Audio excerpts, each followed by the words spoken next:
ഞാൻ ഇന്നിവിടെ പറയാൻ ഉദ്ദേശിക്കുന്നത് 3 വർഷം തുടർച്ചയായി നല്ല കർഷകനുള്ള അവാർഡ് മേടിച്ച കൃഷിക്കാരൻ.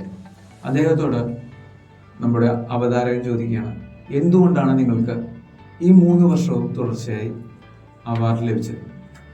അദ്ദേഹം പറഞ്ഞ മറുപടിയാണ് എന്നെ ഏറെ ചിന്തിപ്പിച്ചത്. കാരണം അദ്ദേഹം പറഞ്ഞത്, എൻ്റെ നല്ല വിത്തുകൾ അത് എൻ്റെ അയൽക്കാരായ കൃഷിക്കാർക്കും നൽകും. എന്നിട്ട് അദ്ദേഹം പറഞ്ഞതെന്ന് വെച്ച് കഴിഞ്ഞിട്ടുണ്ടെങ്കിൽ, ഈ നല്ല കൃഷി എനിക്ക് ലഭിക്കണമെങ്കിൽ തൊട്ടടുത്ത കൃഷിക്കാർക്കും നല്ല വിളവും നല്ല കൃഷിയും ഉണ്ടാകണം.